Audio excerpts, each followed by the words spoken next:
वेद उपनिषद की पुस्तक में लिखा है, ऐस नित्यो महिमा ब्रह्मणस्य न कर्मणा वर्धते न कल्याणैः सर्वेश्वर। अर्थात उस परम ब्रह्म परमात्मा की जगतकर्ता प्रभु की महिमा सनातन से नित्य है। उसके महिमा के तेज में किसी प्रकार का कोई परिवर्तन नहीं होता है कभी भी। ना तो मनुष्य के सत्कर्मों से, अच्छे कर्मों से उस सनातन प्रभु परमेश्वर की महिमा के तेज में कोई बढ़ोतरी होती है, ना तो मनुष्य के बुरे कर्म से उसके तेज में कोई कमी होती है गाइस। क्योंकि परमेश्वर नित्य है, वो सनातन है, वो शाश्वत है।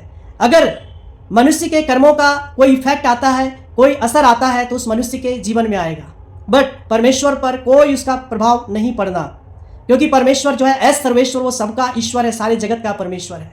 अगर एक व्यक्ति अपने जीवन में गलत काम करता है, झूठ पाखंड में जीवन जीता है, मुंह से गंदी गंदी गालियां बोलता है, तो इसका प्रभाव उस व्यक्ति के जीवन में आएगा। वो झूठ उसको पकड़वाएगा और उसके शब्द से लोगों के बीच में उसकी पहचान होगी। लोग कहेंगे कि ये किस किस्म का या कितना नीच किस्म का आदमी जो अपने मुंह से गंदी गंदी गालियां बोलता है।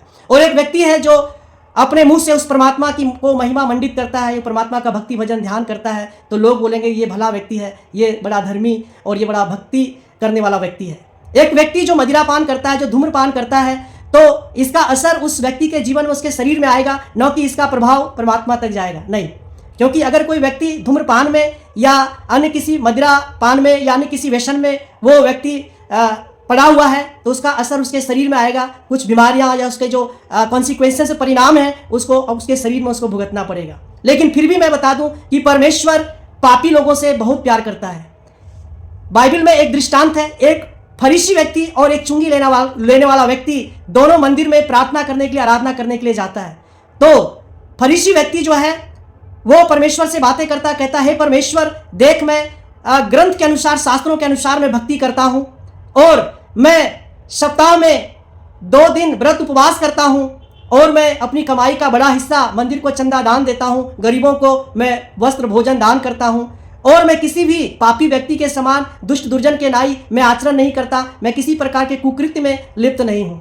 और एक व्यक्ति जो चुंगी लेने वाला होता है, जो टैक्स कलेक्टर होता है, वो व्यक्ति दूर से ही मंदिर की तरफ भी नजरें नहीं उठाया, उस स्वर के परमेश्वर की ओर दृष्टि भी किए बिना कहता है, हे परमेश्वर मुझ पापी पर दया कर, क्योंकि मैंने तो जिंदगी में बस गलत ही गलत किया, रिश्वत ही रिश्वत लिए, अन्याय से धन लूटे बटोरे हैं। तो मैं बता दूं, वो पहला नहीं परंतु ये दूसरा व्यक्ति परमेश्वर की दया को प्राप्त करने वाला हुआ। परमेश्वर की दृष्टि में ये धर्मी ठहराया, परमेश्वर इस पर दया किया और इसको धर्मी ठहराया।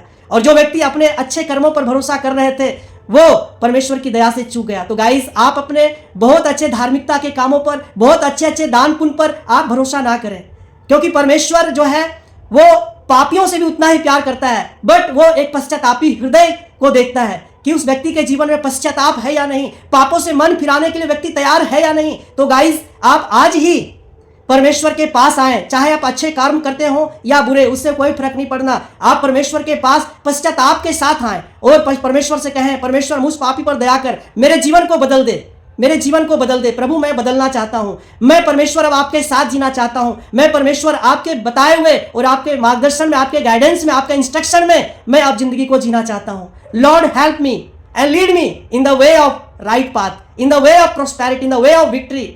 और परमेश्वर आपको एक विजयी जीवन देगा, एक पीसफुल लाइफ देगा, एक जॉयफुल लाइफ देगा, क्योंकि परमेश्वर सबसे प्यार करता है। बट आप अपने अच्छे कर्मों पर, इन सब पर भरोसा ना करें। उस परमेश्वर की महिमा सनातन काल से नित्य है, आपके अच्छे कर्म से उस पर कोई इफेक्ट नहीं पड़ने वाला। तो गाइस, आज ही आप पश्चातापी हृदय के साथ परमेश्वर के पास आए, क्योंकि सुसमाचार के ग्रंथ में यीशु मसीह कहते हैं, मन फिराओ क्योंकि परमेश्वर का राज्य निकट है, परमेश्वर का राज्य तुम्हारे बीच में है, बस मन फिराओ और उस परमात्मा की आप उपस्थिति का एहसास अपने जीवन में पाओगे।